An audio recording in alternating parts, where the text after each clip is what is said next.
Welcome to the podcast where we take a deep dive into the stories behind construction business leaders. We will share how they got started, how they found success, and the lessons learned along the way. I'm your host, Eric Fortenberry. Welcome to Builder Stories. How's it going, everybody? I'm excited for today's Builder Stories episode with Nate Burket. He is with Riverview Decks in Knoxville, Tennessee. I have known Nate and been friends with Nate for many years now. Been trying to get him on the podcast for a while, so I'm finally excited that we got you nailed down for this episode here today. Really appreciate it, Nate. Welcome, man. How you doing? Good. Yeah, I appreciate the interest in wanting to kind of collaborate. And yeah, as you mentioned, we've been working together for a while, so it's cool that you reached out, and excited to be able to see how I can help others. Yeah. All right. Well, I already know a lot about your story, your background, but for everyone out there, why don't you kind of how'd you get into construction? Tell us about you've got Riverview Decks. You also have Lakeview. Home remodeling, I think was the premise of that company. So kind of tell us, how did you get these things going, and sort of what led you to, I guess, kind of go all in on the deck side? Yeah, absolutely. I started my career in logistics and supply chain.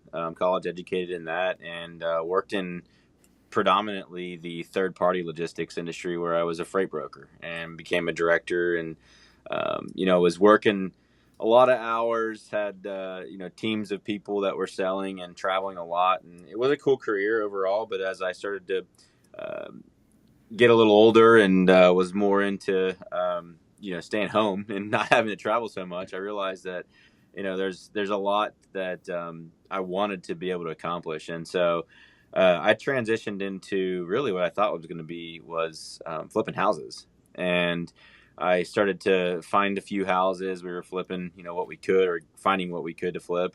And in between projects, I realized there, were just some downtimes where there was cash flow constraints, and the way to try and pick up on some extra work was to do a bathroom or a kitchen for our friends or our family. So everybody we know has a really nice space, and that helped. And then COVID hit.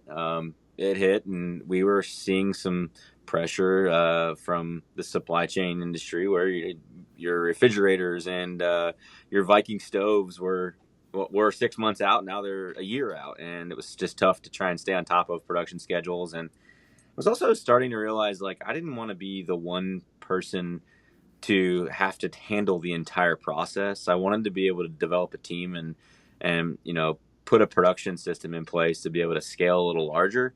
And I was struggling with being the sales guy and project managing and delegating responsibilities off to subcontracted crews. So we had built some decks. We really enjoyed it. I think they were for clients that we'd already done work for, so we were like, yeah, sure, we'll build a deck. And I realized, at the end of the day, they were really simple. It's just standard framing with some trim carpentry to finish it out. And every once in a while you get a few other trades in there, but for the most part, they're pretty straightforward. And I realized that the profit margins were really easy. It was so simple. I mean, it's a simple business model. So transitioning from the multi-trade, larger scope kitchens, or even the bathrooms, into a very simple deck project made a lot of sense. I brought a sub in and worked with him a little bit, and it started to pick up, and I thought, this makes a lot more sense. We're outside, we're not in people's homes during COVID, and so it kind of kept the ball rolling. And I realized that in our market there weren't very many companies that just focused on that, niche down. And I heard it many times by a lot of different people in a lot of different industries. Hey, do one thing and do it really well until you can figure that out, and until you add more to your menu of services, just dial in on the one thing. And once we started to do that, I realized quickly, you pick up cash flow faster. Sometimes you do execute quicker on the scope of work, or you have a more defined, clear scope of work to pass off to a subcontractor. Or even better yet, it's budgeting was really complex for me when I was doing baths and kitchens. Now it's a little different. I can kind of go reverse engineer what I want to be able to accomplish at the end of the year, and break it down to month by month, and see where the seasonalities are, and work with vendors to be able to negotiate by volume discounts and stuff like that. Now that I'm focused on one thing, so That's been the changes. That all started at the beginning of 2022. So we're really almost 2 years full cycle into it. Um, Definitely haven't made it yet. Not flying private jets or anything like that, but certainly think that by continuing to break the system and improve, we've really come a long way. We've really dialed in on a lot of the responsibilities and delegated them into individual roles. We've created a really cool team model that will efficiently not only service this market in a huge capacity, but eventually could branch out and go to another market and be able to do it there. So we're focusing on right now just making sure that that's our our clear approach, and then as we can really define it, we'll pick up and kind of open up another location and start to do the same thing in another area. Man, that's awesome. And I hear all the time, when people learn about decks and building decks, and just like it is a much simpler sales process. The being able to actually do the build, like it is a lot easier to not have to go into the inside the house, and like really, I mean, you're very disruptive to the living environment for everyone. It seems like the deck industry has gotten a lot of attention in the last couple of years, with a lot of and I think a lot of COVID also. Like people were at home more, wanting to spend more time and upgrade their outdoor living space. It seems like it was a kind of a good spot, good timing for you, and you saw an opportunity and you seized it. Yeah, and I think one of the things I would say to other business owners and have really had a lot of conversation about is the shiny object syndrome. No matter what you're doing, even if you do niche down into one thing, it doesn't take long for you to go into a huge arena with other people that just do that, and immediately you start to realize that there's a better way, or a cooler way, or a more expensive approach, and so then your scope creep then grows different, and now you're offering a wider variety of options within that one industry. So you really do have to kind of check yourself on what you want out of the business, and do you want to be known by everyone as the guy that has 100 different ways to build a deck, or do you want to have the one fit solution for a lot of different options and be safe and sound for a long time with a warranty, and give people what they're asking for? That's what we focus on the most. And I used to hear people say all the time, like client first, right? Like client experience first. And in the trades, it's really easy to forget about the client and go, wait, but they do have 7 different tiers of a product that we can offer, so we should offer them all, when that may not be the best fit, really. It complicates the purchasing process, and definitely changes the sales environment for people to make decisions. Yeah. Yeah, I mean, I think one thing that I've really enjoyed, as we've become, more and more a part of the decking industries. I mean, you talked about, the relationships that you've been able to develop with the manufacturers, and like, all of the collaboration that I've seen with the builders and the manufacturers, and like, how they put a lot of effort in like providing the education, about, not only how to install, but like just the different products and what they've been coming out with. And I mean, Deck Expo every year is one of my favorite events to go out to. Like, I've seen you really involved with a lot of these different manufacturers, and I'm sure you've got your go-tos, but just like seeing how easy it is to really kind of, if you want to learn and you want to get involved with the industry, it feels like a great easy way. It's a very, Nadra puts on their event. They've got their association, and just like it's a great place to get involved. And I love seeing that. I love seeing all the builders, learning from each other, helping with each other. I mean, it seems a very collaborative, environment, in the deck space. Would you agree with that? Oh, absolutely. I think it's extremely important to be able to be within a network or an association with other people, because at the end of the day, what we're doing when we go into homeowners' space or in their residence is we're educating, and if we're able to provide them with enough information to decide which direction to go, we've done our job. Whether it's that with us or with somebody else or with a specific product. And all too often, the word contractor, the name contractor, has been just tainted with so much negativity. So if we're able to provide solutions and give them answers and let them make decisions on their own by giving them the real deal, I think it's a better way to operate. And then when you're in and around other guys that are operating the same way, we all uplift and encourage one another. So I have nothing bad to say about other deck builders or anything like that. I always tell people, look, you should really be able to call on 3 or 4 people in your town and community and get a very similar style approach from all of us, especially if we're in the same arena. Yeah, absolutely.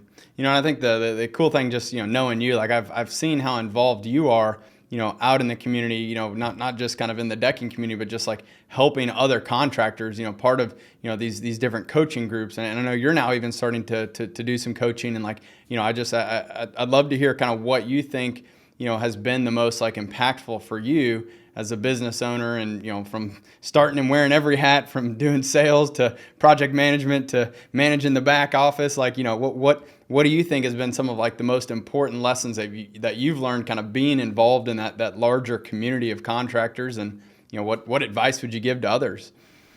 Yeah, absolutely. That's a good question. I think the biggest thing I've learned is extreme accountability and just putting myself in a place where I'm uncomfortable constantly to really face the uncommon.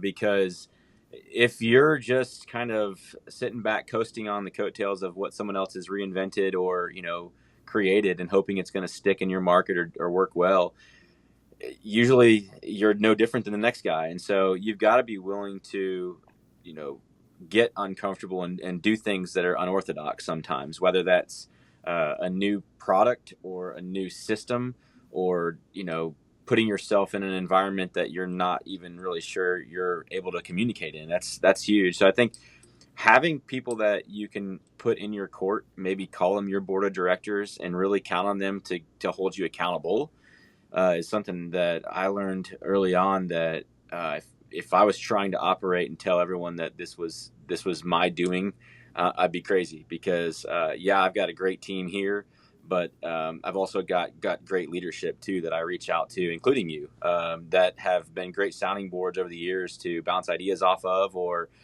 really just kick my ass when I'm down and need to be motivated. Yeah. What did it like? Tell us kind of like, again, you went from being, solo owner operator to you now have a team. Like, how did you know that you needed to bring on more people to your team, and what does that team look like today?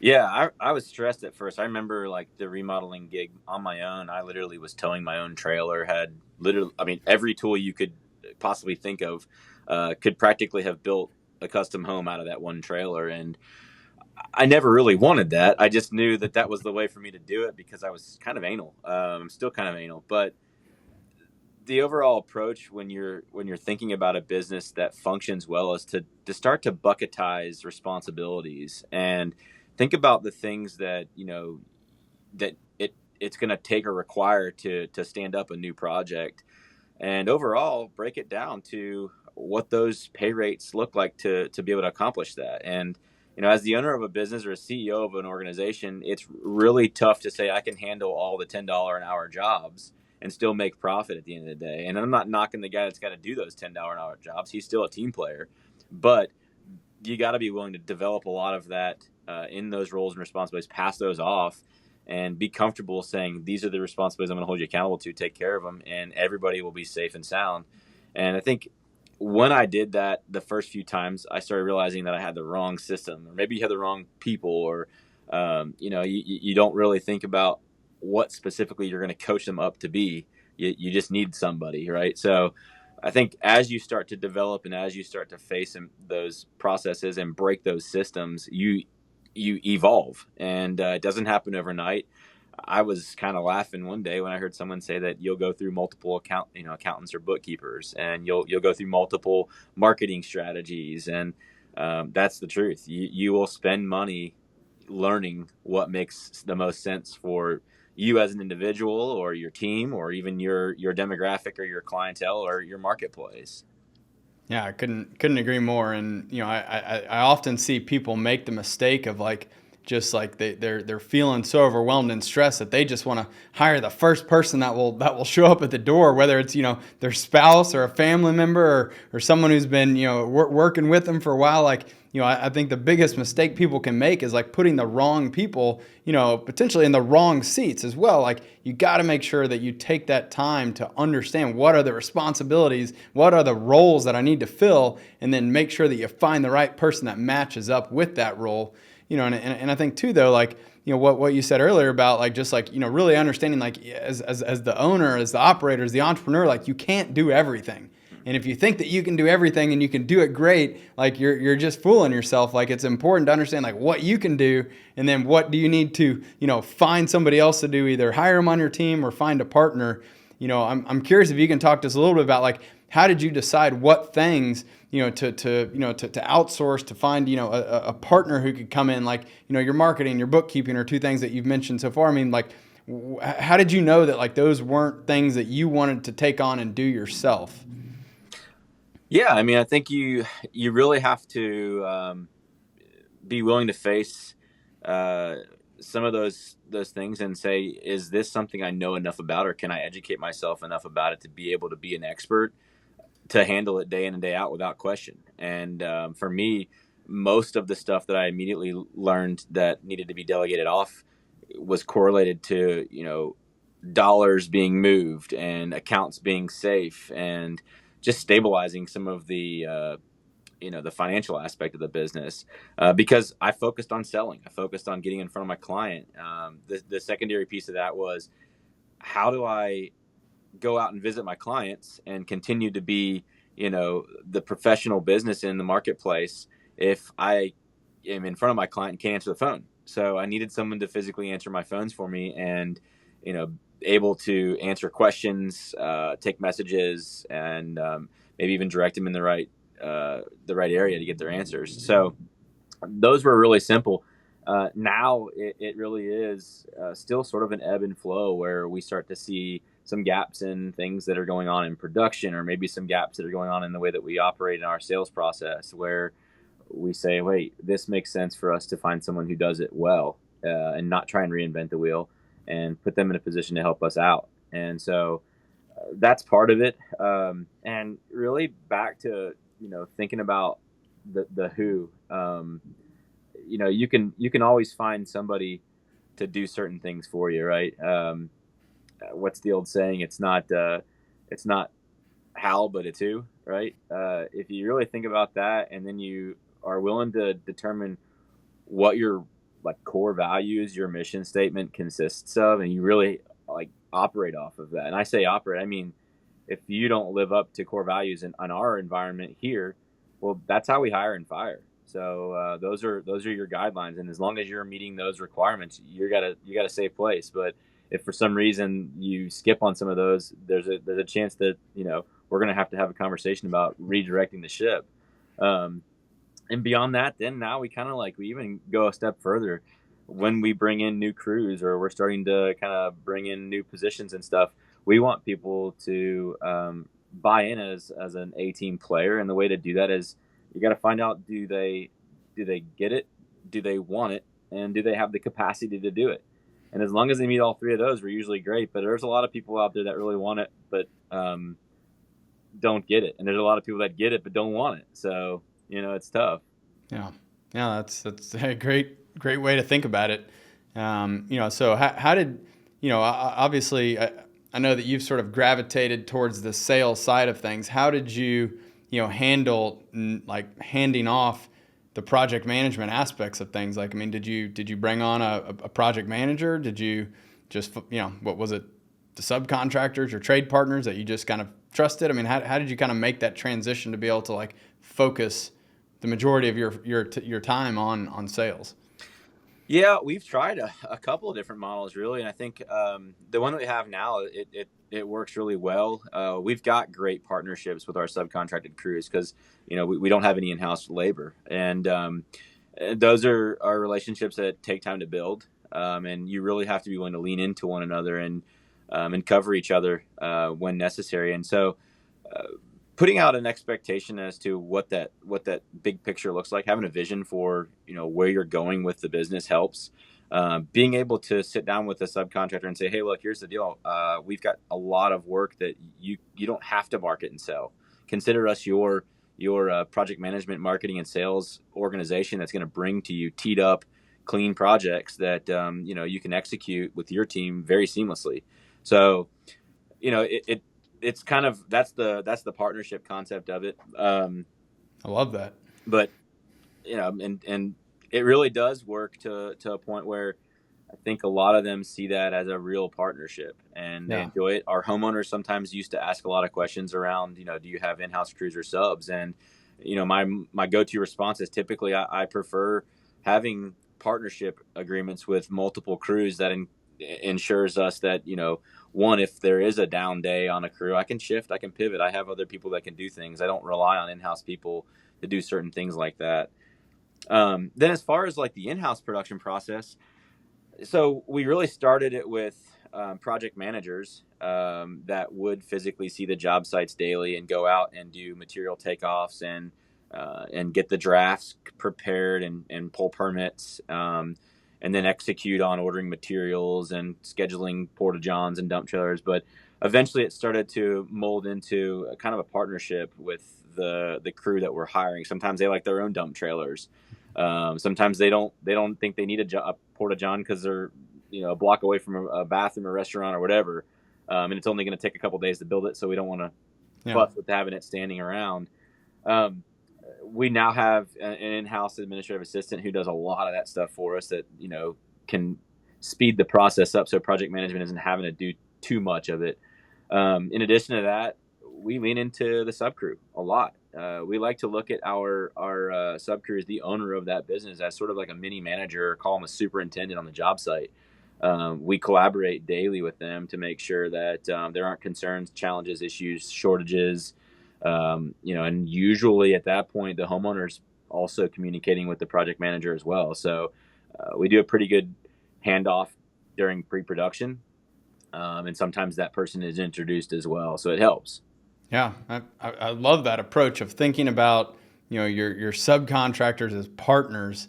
I hear all the time from people who are just like, they're so concerned that if they don't have it in house, that like the quality will suffer, or they won't be able to get things done on time or when they need. And like there's just all these like preconceived notions that like because they're like not your employee, that they're not going to do great work. And, I mean, here at JobTread, we're real big on partnerships. Like I believe that like when you find the right, people who can help and really like, represent your brand and will provide great service and will, deliver quality results, like, yeah, like embrace them as a partner.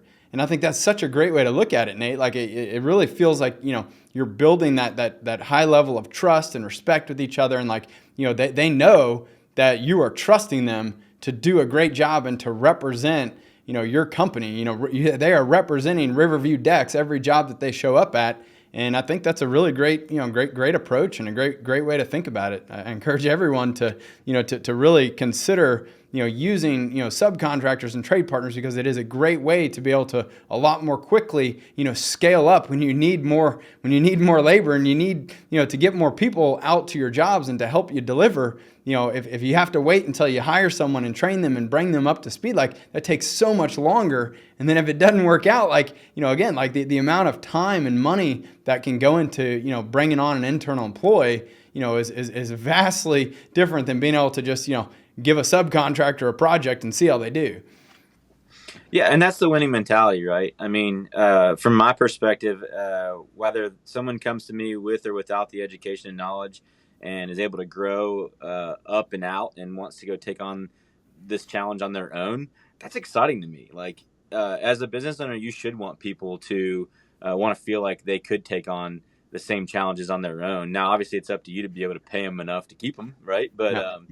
I can't tell you how many people I have literally worked with, coached, taught, and have jumped to want to do the same thing in our market. And it's exciting. I love it. Like, that doesn't threaten me one bit. It challenges me. It puts a little more competition in the market to really do what I'm saying I'm going to do, right? Yeah.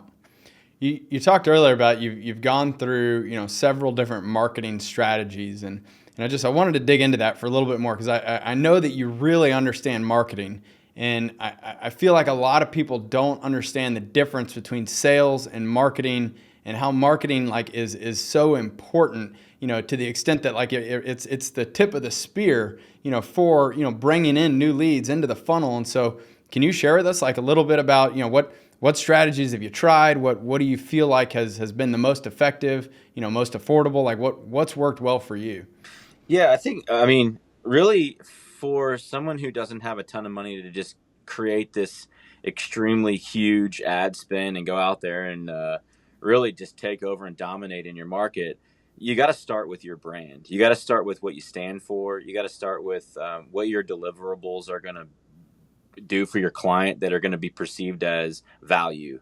And as you start to establish that, you got to continue to rinse and repeat. Like, people need to know you and know the fact that you're the guy that's going to solve the problem. And as that momentum carries, you got to use the freebies, right? I always call them the freebies, but your social media is the easiest way to share with everybody in your marketplace what your message is and what your deliverable looks like. And so that may be you on camera sharing it, or maybe you showing the work you're doing, or inspecting like projects that you're working towards completion of. And as it starts to momentumize, then people start to know and like and trust you. And before you know it, the word of mouth thing kind of kicks in, because you may not know that your friend that's a real estate agent that's in your BNI group has a whole neighborhood of decks that need to be replaced, but eventually he's going to refer somebody and your name get dropped. Well, as it gets dropped, that same person may have driven by a yard sign 2 weeks ago. So that yard sign also had a truck that went by it 3 or 4 times with a wrap on it. And so now it's this like omnipresence game, right? It's so funny because now we track back and look at see where the majority of our clients go. And we've got, the data to look exactly where they started their journey in researching who we were. And sometimes it's like they click on a Facebook ad, but it's really tough to determine if they came from Facebook, because they hover on Facebook and then they come back to another ad, or sometimes they go from there and then they pop up on the website and they don't do anything. They just research, they go through some of our blogs, and then a few months later there's a phone call, and the phone call somehow correlates back to their IP address. And so before you know it, you've got this like huge path that they've taken to find you to determine if you're the right fit. And it's really cool at that point to go, wait a minute. So it's all sort of like a mixture of stuff that has to come together in the right concoction at the right timing to make it work. And Yeah. my suggestion to anyone starting it is just do it all. Do it all. And eventually you're going to find out like, okay, cool, this works or this doesn't. And the Yeah. stuff that doesn't, then eliminate it. And that's why I feel like a lot of people have a fear of hiring a marketing firm or agency, because they're going to do some trial and error for like 4 to 6 months consistently over and over just to see what works. Yeah. So So that really is the nature of the beast with marketing, is like, just being able to try a lot of different things and track, what's working and what's not, and then, go all in on the things that are working well for you. What would you say about like, a website? I mean, like I can't tell you the number of like, we get, 20 something contractors signing up every day for job shed. Like, I feel like half of them don't have a website. Like maybe not half, but like a large portion of them don't even have a website. Like, and that's just like, that's so mind boggling to me. Like that's like the face of your company. How could you not have a website? Like, what are your thoughts on like how important it is to get a website, and how soon do you do that? yeah, it's no different than your fingerprint, man. I think in this day and age, if you're not on the web, you're crazy, because when people make decisions, they ultimately go to Daddy Google, and they're going to type in their, what their problem is to find an answer at first. And if you're the guy that can show up on a regular basis with the answers to their most commonly asked questions, it usually ends up being that they're going to consult with you at first. And so you really do want to have the first shot. Yeah. I like to be the guy that shows up first. I like to be the one that sets the precedent as to, how this engagement should work to be the most effective and get you the best results. When I've shown up to projects or homeowners, when they've had a few other people out, I sort of shell shock them with the fact that there's a better way to do a lot of it, and way more cost effective and better results. And so, yeah, having a website, On the website, really being able to present yourself professionally, give them, peace of mind to know that you do have a process, and showing them the journey that it's going to take to make this happen is helpful. From there, I mean, understanding that we're just people just like them, and letting them know that eh, the people that are in our organization that make up what we do are the reason that we're different. Yeah. It has nothing to do with the products that we sell. At the end of the day, they're all the same. They manufacture them very similar. Some have them a couple different warranties, but it comes down to the people in the process. Yeah. So can you tell, like, I mean, would you say like when you go out or when you first talk to, a potential customer, like, can you tell if they have like read your website or like how kind of familiar they are with you and the business and the process? Oh yeah. Normally, they're already very well educated. They've usually spent some time in some of the blogs, or we use a Go High Level account to communicate on the front end and do some automation so that they're well informed when we're coming, what we're doing, what they should be thinking about before we get there. Um, Answering a lot of the more commonly asked questions even before we get there, so that it tees up our dialogue at a higher level, Yeah. and it So it's prepares it's it's them. it's warming up that lead for you. It's educating them. Like, I mean, it's helping you come in and go in for the close because you're not starting cold. You're not having to provide all of the education. You've already, given them a path to learn what it's going to be like and kind of what this process, they should expect. Yeah, I mean, and I would say to any new contractor or someone who's looking to try and grow their business, there's only so many projects you can handle a year, and your time is precious, and you're the right client will respect that time and realize that they need to have narrowed down who they want to work with before they go crazy on estimates and stuff. And so at that point, as you start to really present yourself with a client in that way, I think it solves a lot of the problems on the front end. Yeah.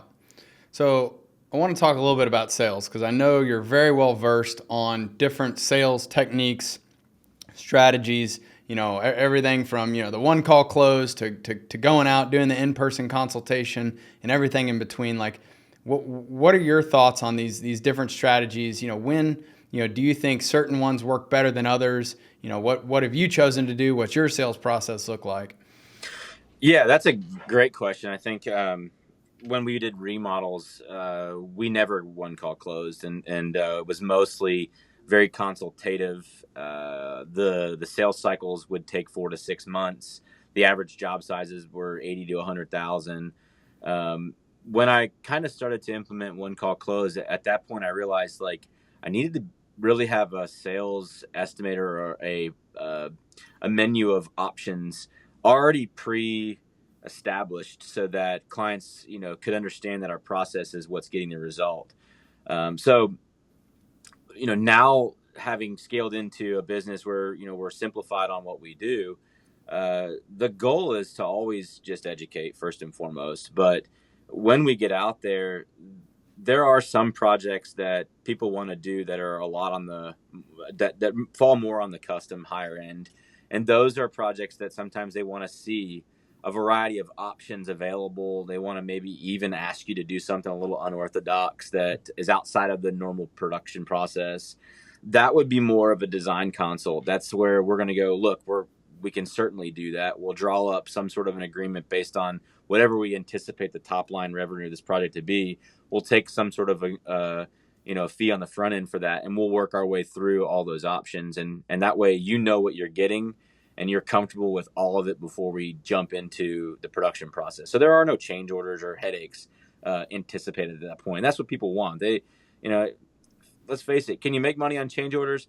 Yeah, but how happy is the customer at the end of the day? And I'm one of the firm believers in the world of I don't like change orders. I would much rather have a clear executable scope of work so that we can get in, get out, because that cash flows. Yeah.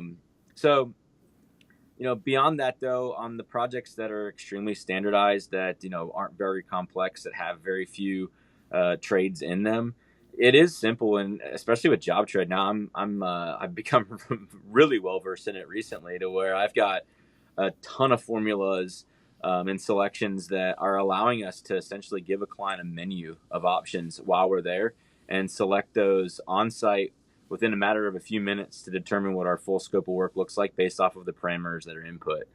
And I love it. And I think it's what everybody should consider doing if they want to be able to solve someone's problem quickly, give them clear, defined pricing and an option, and help them make a good decision right away. And usually at that point, because there are so many we can build a year, that's it. It's really easy for them to decide what they want to do. I give them the ultimatum: hey, I can come back in a couple of days, but I can't tell you that I'll still have the availability on my schedule.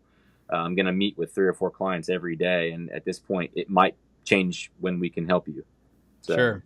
So you do an initial call, and then you go out on site, and you're saying, like, while you're there on that initial visit, you're building out the estimate and giving them, here is what it would cost to do it.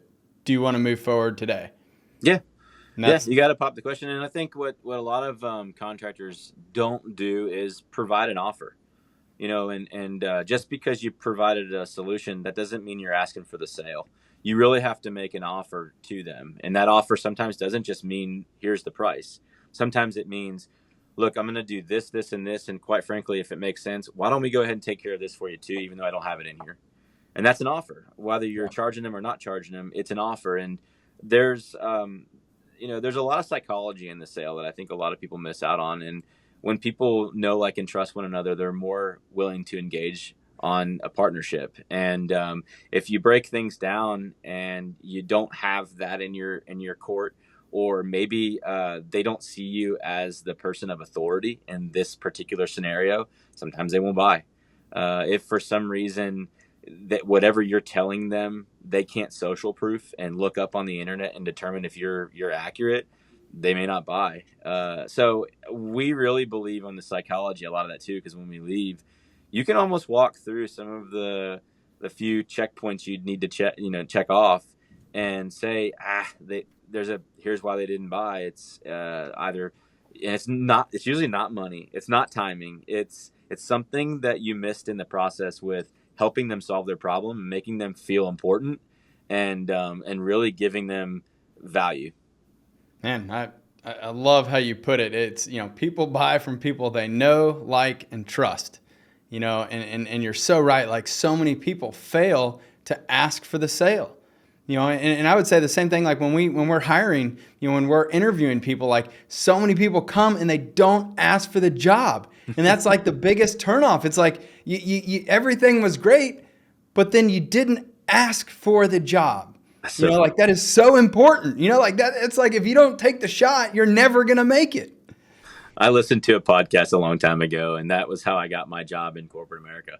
The one question that you're supposed to ask after your interview is, excellent, well, would there be any reason that after our conversation today you wouldn't be willing to offer me the job? And they look at you dumbfounded, like, wow. And if you ask that on every one of your projects, I'm here to say I think you will get a lot of feedback that may help you adjust the way you approach it, or maybe you'll get a bunch of yeses. So the question you would ask is there any reason why you wouldn't hire us? Mm-hmm. Is that, just point blank? That's kind of how you, yep. Point blank. And there's a pie sale process there too. I think a lot of people talk about, you can go through it simply and ask, based on our conversation today, Eric, I feel like we would work well together. Would there be any reason why you wouldn't want to hire me? Perfect. So it's not me. And based on the stuff that we do as a company, the way we process this, does Riverview sound like a good fit for your family? Okay, perfect. And at that point, then, is the products and services that we're talking about, do they make sense? Yep. And the timeline makes sense. Okay. And the only one last thing to talk about here is the elephant in the room. It's the money. Yeah. Right. That's awesome. I love your approach. You've clearly have invested a lot into studying the psychology and the different, tactics, and I encourage everybody out there always, there is so much that you can learn to improve your sales skills. And, just it's like a lot of people think that, oh, I've been doing this for 40 years. Like, I know how to sell. Like, I do it all the time. It's like, man, like, there is like a very, tactical, set of skills that if you practice and you study and you learn, like, you can become even better and you can close way more than, if you change nothing else but how you approach the sale. Like, it could be the biggest difference maker in the world for you. Yeah, and I would also tell the guys that have had the training and the skills, and much like my situation, if I go through a dry spell or for some reason am not really getting the repetitions in, I slip. I don't sell, and I get in my own head and cause issues on the whole thing. So you got to be willing to continue to grow and come to the table with an offer, and it may change a little over time. Yeah.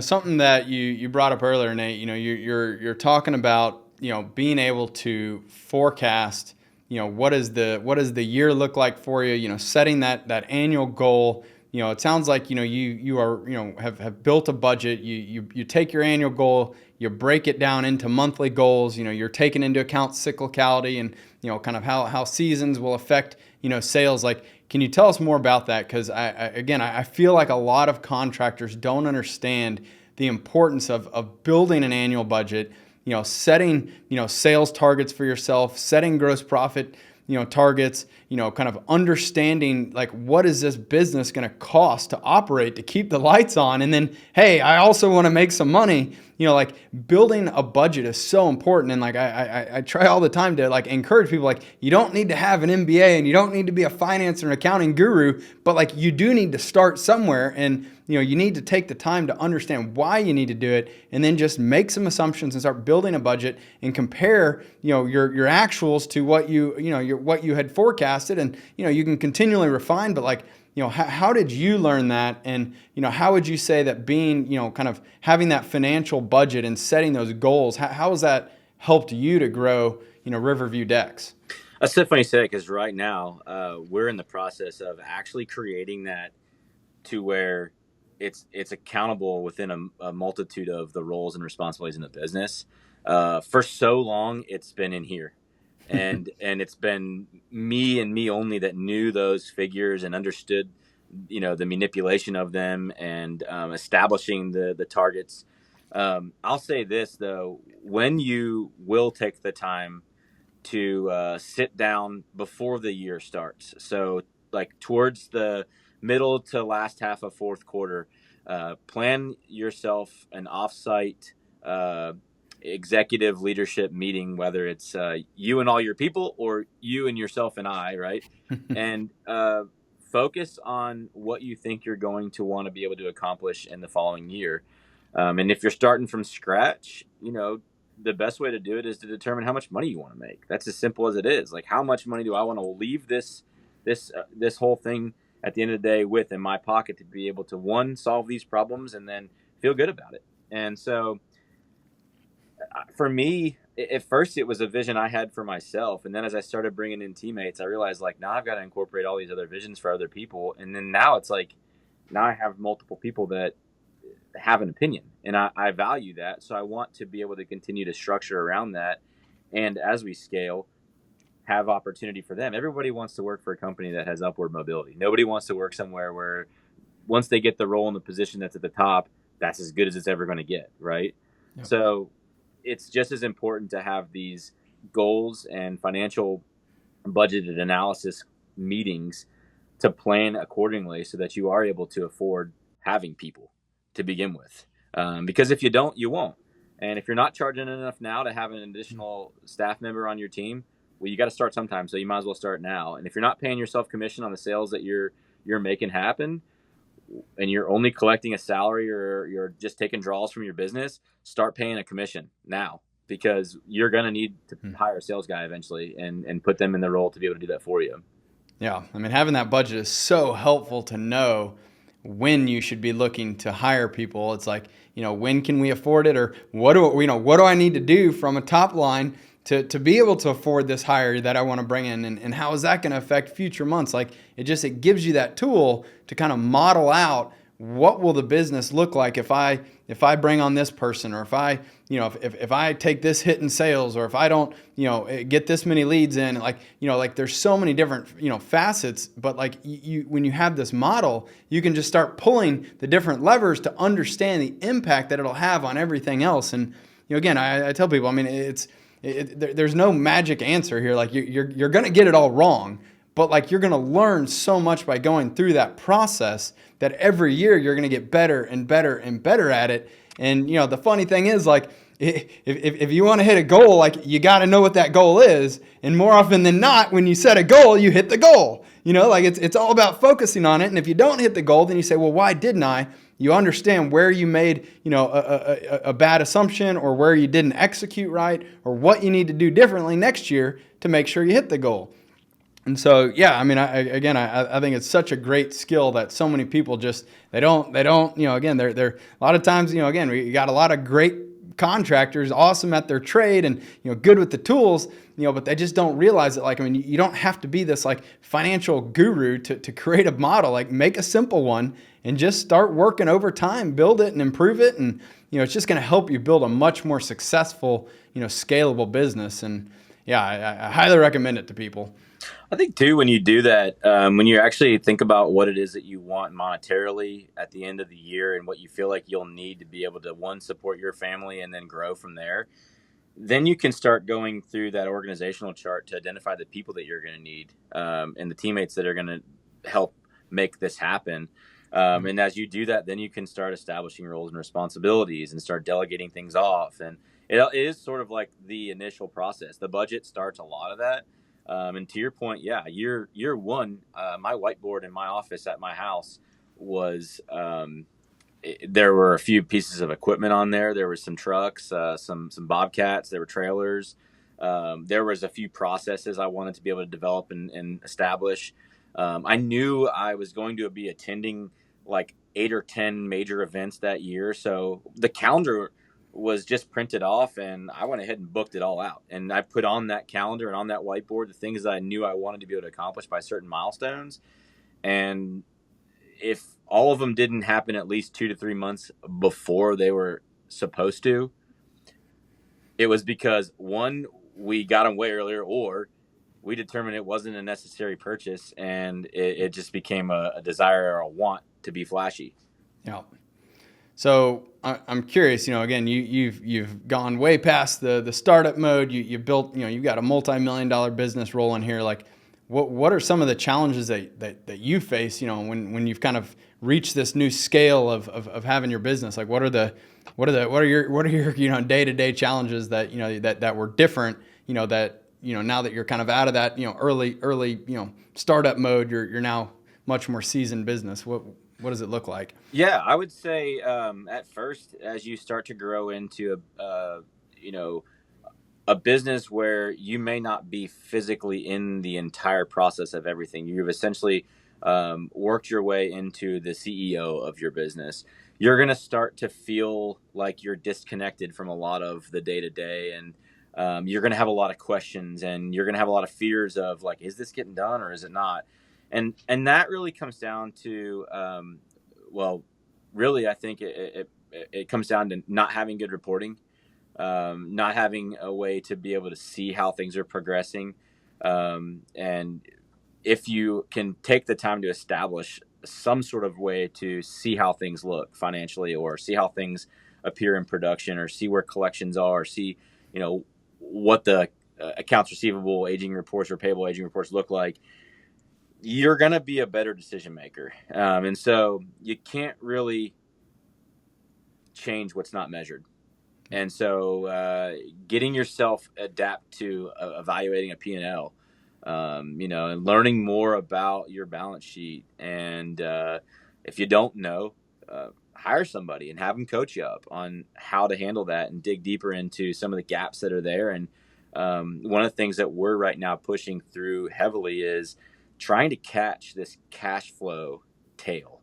As we scale and grow, we bring on a lot more overhead, and overhead burn rate is a challenging one for some guys when they have an ebb and flow of average job size. And so, if you've got the same job over and over again, it's really easy. But if you got a couple $100,000 projects and then like 20 or 30 little guys, well, guess what? You're not covering your overhead. So you're burning it much faster and you're chasing the tail. And there's ways to forecast that. There's ways to dig deeper into your financials and see what you can do differently to maybe position a few jobs on the schedule in a different way. Or maybe you hurry up and batch a bunch of them and try and bring in a few extra crews to take care of them all faster. Or maybe you don't take those projects. Maybe you call the homeowner and say, hey, look, I've really botched it on this one. It's unfortunate. I'm not going to be able to do this, but I have a great recommendation for a company who can. Yeah. I'd hate to have to do that, but Yeah, it's so interesting how so many people and it's easy early on thinking, oh man, if I can just grow sales and if I made more money, life would be so much easier. To some extent a little bit, like the pressure might not be as high, but like the responsibility is greater, and it's like it's kind of this extra magnitude of like, now we have a lot of balls in the air. Now we got, a much bigger cash flow nut that we have to cover. Like, being able to like, you have to be organized. It's easy for somebody to go sell a job and build a job and run one job at a time. But as you get into doing, 5 jobs and 10 jobs at once, or as they go from, a couple thousand, $5,000-$10,000 jobs to, $20,000, $50,000, $100,000 jobs, like the magnitude, just, exponentially increases there. But like, luckily, again, like by having systems and processes in place, by being able to, have additional team members, hire, bookkeepers, partners, people who can sort of help you, scale, as long as you put those right things in place, then, it's totally manageable. I would much rather, as Zig Ziglar said, I'd much rather have money than not have money. These are great problems to have, but, just because you're making more money doesn't mean that like you can just keep doing it the same way. You've got to continually evolve and grow and improve, how you operate your business as you keep taking it to the next level.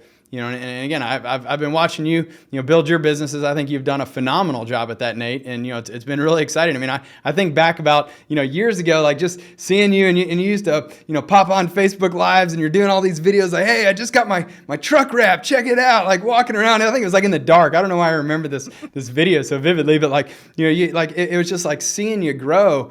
Like the challenges though that you had earlier on, from like, creating awareness and like, is anybody going to find me? Will people hire me? To now like, man, like now I got to like, orchestrate this, this schedule, and I've got multiple jobs and like, trying to like fit all these different, these meetings with prospects in the schedule, and making sure that, the jobs are progressing. You're getting the crews out there. I mean, like it's been really fun to watch your success, and just see how you have like, just invested in yourself and your own, skills as a leader, to build out your team and to go from being that solo owner operator, to now having that team and have built a phenomenal reputation, and a brand for yourself that, it's just been awesome, man. Like I really feel like you've done, all of the right things and are continuing to take those steps. And, I appreciate how much like you're out there also helping and sharing with others, because that's what this industry needs, is more role models about how to do it the right way.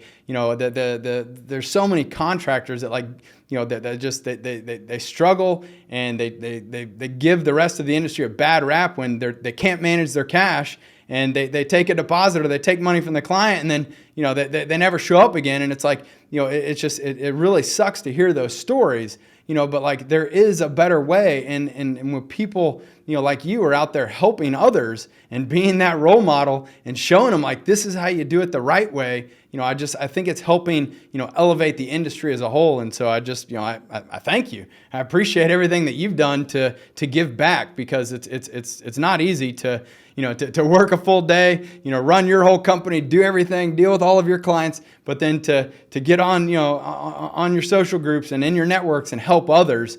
It's a testament to, to the character and the leader that you are. And I appreciate it. Well, thank you. I appreciate the obviously acknowledgement of that. And it doesn't get taken lightly. And I think what I would say, and I thought this way when I was leaving my logistics career, was that, you'll work harder for yourself than you'll ever work for anybody else. And as I started to develop some more entrepreneurial mindset and become a little more bold in my decision making, I also realized that like entrepreneurs are a real thing, right? And for those of you who may be listening to this, going, look, I'm not really as business savvy, and I don't think I could be as strong of an entrepreneur to be able to make those decisions or carry that much overhead or whatever.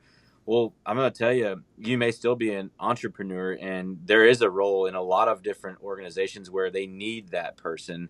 They need the entrepreneur, the guy that will take a few risks and will challenge himself and really will drive hard day in, day out, because that's just invigorating to them. And they feel excited to be part of a team that's uplifting them and encourage them and giving them the resources and going places, you know? Yeah.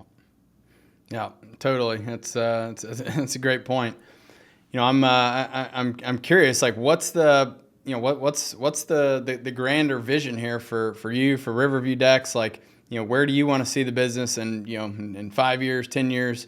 What's that bigger plan? Sure. Yeah. There are sites on taking down a larger company that's a competitor of what we do in about 58 locations. So Wow. we're just working our way through these systems and processes here, which I think we're so close to being able to just dial in at another branch. And so we'll have a shell office in another location, hopefully within the next year. And as that one launches, we'll be able to develop a small logistics hub and spoke model with our own in-house material, transportation, and that kind of thing. So that's the bigger picture. Um, as we do that, it just, to me, the vision gets bigger, right? Yep. The team becomes larger, and I anticipate being able to bring other entrepreneurs into this role and give them the opportunity to share what they feel like would be the coolest thing to happen in this industry, right? And if I can make that happen for them, it's just a great feeling to be able to, one, participate in this as a leader, and then secondly, be able to develop something for somebody else to be able to lead into.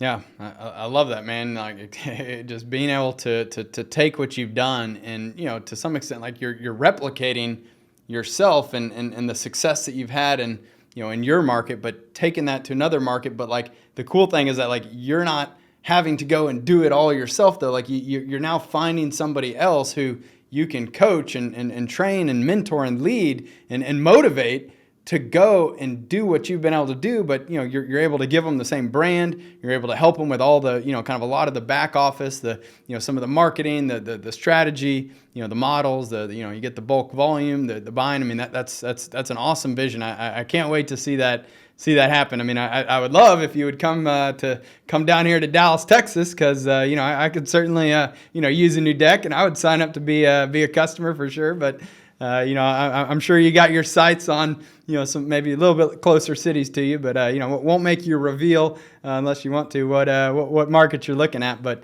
I think that's really exciting, man. Like, I can't wait to see you do that. I think it'll be a whole new host of challenges, but really could just, again, further exponentially grow the business. And if you can do it once, then what's to say a couple more years, now you open up a couple of them, and then you just keep building and keep growing. And I love it, man. I see a lot of people that it can be easy to just kind of sit back on your heels and think, all right, I've got something good. I've built this business. It's cash flowing. Things are good. But with you, I love the forward thinking. Like, let's grow something bigger and bigger. It's probably why you and I just really jive well. We love the like, let's think big. Let's think visionary.